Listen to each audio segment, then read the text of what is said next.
बचपन से हम सब आम की प्यास को बुझाने के लिए फ्रूटी पीते हैं। शायद ही कोई होगा जिसने फ्रूटी ना पियो, मगर जब भी हम फ्रूटी पीते हैं हर कोई यही कहता है कि असली आम से नहीं बनी होती या फिर इसमें ढेर सारे केमिकल होते हैं, इसे नहीं पीना चाहिए। इसी सच्चाई को जानने के लिए आज मैं आपको लेके फ्रूटी बनाने की फैक्ट्री में। तो चलिए फिर बिना किसी देरी के शुरू करते हैं, आपको दिखाते हैं असलियत में फ्रूटी को तैयार कैसे करा जाता है। तो फ्रूटी को बनाने के लिए सबसे पहले पानी की सफाई करके डिस्टिल्ड वाटर तैयार करा जाता है और दूसरी और यहाँ पे चाशनी तैयार करी जा रही है, जिसके लिए गर्मा गर्म पानी के अंदर यहाँ पे चीनी डाली जा रही है।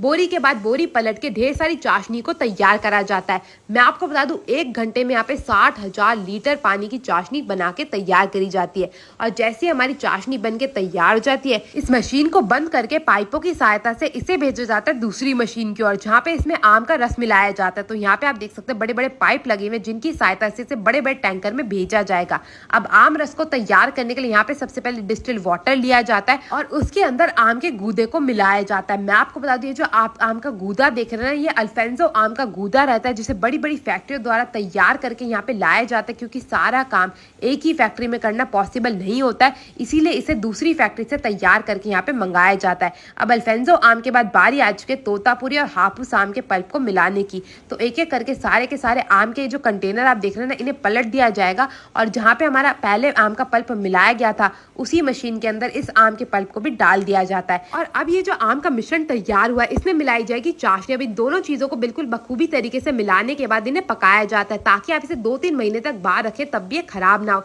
ये जो हमारा फ्रूटी का मिश्रण है ये तो बन के हो चुका है तैयार, मगर इसे दोबारा से मशीनों द्वारा ठंडा करा जाएगा और इसे फिर दोबारा से गर्म करा जाएगा पानी के साथ। तो यहाँ पे सबसे पहले मशीनों द्वारा इसे ठंडा करा जा रहा है और ठंडा करने के बाद इसे बड़े से कंटेनर में निकाल के रख लिया जाएगा। अब बात करी जाए क्या इसमें केमिकल मौजूद होते हैं या नहीं, भाई इसका जवाब देना तो थोड़ा कठिन है, मगर इसमें आम होता है या नहीं इसका तो भाई जवाब मिल चुका है। अब इसमें मिलाया जाएगा ढेर सारा पानी और पानी मिलाने के बाद हमारा फ्रूटी का मिश्रण बन के हो जाएगा तैयार। अब इस गर्मा गर्म मिश्रण को आगे भेजा जाता है और अब बारी आती है पैकेजिंग की। पैकेजिंग के लिए सबसे पहले प्लास्टिक की छोटी छोटी ट्यूब ली जाती है। अब इन ट्यूब से सबसे पहले फ्रूटी की बोतलें तैयार करी जाएंगी। तो एक एक करके इन्हें मशीन में गर्म करा जाता है और ढांचों की मदद से फ्रूटी की बोतलें बना के तैयार कर ली जाती है। अब एक एक करके इन बोतलों को डाला जाएगा मशीन की ओर। तो एक एक करके सारी बोतलों को मशीन में डालने के बाद बारी आती है इन बोतलों की सफाई की। तो एक ओर से बोतलें आती रहती है, दूसरी ओर से बड़े से ढांचे वाली मशीन की सहायता से खुद ब खुद एक एक बोतल बिल्कुल बेखूबी तरीके से धुल के तैयार हो जाती है। यहाँ पे आप देख सकते हैं एक एक करके बोतल आती जा रही है। सबसे पहले इसे उल्टा करा जा रहा है और उल्टा करने के बाद इसमें पानी डाल के अच्छे से बोतलों की सफाई करी जा रही है। बोतलों की सफाई इसलिए ज़रूरी होती है ताकि उसमें कोई भी केमिकल या फिर कोई भी बैक्टीरिया मौजूद ना रह जाए। और अच्छे से बोतलों की सफाई करने के बाद एक एक करके सारी बोतलों को आगे भेजा जाता है। अब ये जो बराबर लगी मशीन है, इसका काम होता है हर एक बोतल में फ्रूटी भरने का।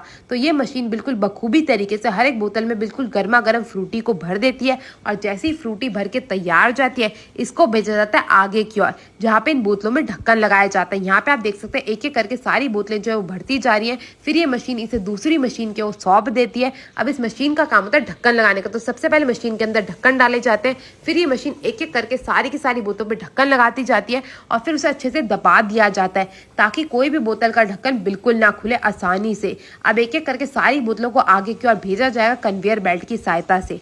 आप यहाँ पे देख सकते हैं एक एक करके जो बोतल है वो आगे आती जा रही है। अब इन्हें ठंडा करने के लिए सबसे पहले इन्हें कोल्ड शावर में से गुजारा जाएगा और कोल्ड शावर में से गुजारने के बाद जैसे इनका जो टेम्परेचर थोड़ा नॉर्मल आना शुरू हो जाता है, फिर इन्हें एक बड़ी सी कूलर बेल्ट की सहायता से हर एक बोतल को बिल्कुल बखूबी तरीके से ठंडा कर दिया जाता है ताकि ये बिल्कुल भी खराब ना हो सके। अब ठंडा करने के बाद एक एक करके इन्हें दोबारा से कन्वेयर बेल्ट की सहायता से आगे की ओर भेजा जाएगा, जहाँ पे इनकी करी जाएगी लेबलिंग। मैं आपको बता दूं फैक्ट्री में आज लेबलिंग वाली मशीन खराब थी, इसीलिए सारे के सारे भैया हाथों से यहाँ पे लेबल जो है वो लगाते जा रहे हैं। एक एक करके सारी की सारी बोतलों में लेबल लगाया जाएगा और फिर इन्हें भेज दिया जाएगा दूसरी मशीन की ओर। अब इस मशीन का काम होता है एक एक करके लेबल के ऊपर डेट और प्राइस छापने का। तो इस मशीन की सहायता से जो भी तारीख होती है और जितना भी दाम होता है कि एक बोतल का, उसको छाप दिया जाता है और उसके बाद एक एक करके सारी की सारी बोतलों को डिब्बे में भर के आपके घरों तक पहुंचने के लिए रवाना कर दिया जाता है। अब चलते हैं यहाँ के ओनर से थोड़ी वार्तालाप करते हैं और जानते हैं इस फैक्ट्री के बारे में और साथ ही जानेंगे अगर आपको इसे ऑर्डर करना है तो आप इसे कैसे ऑर्डर कर सकते हैं घर बैठे बैठे।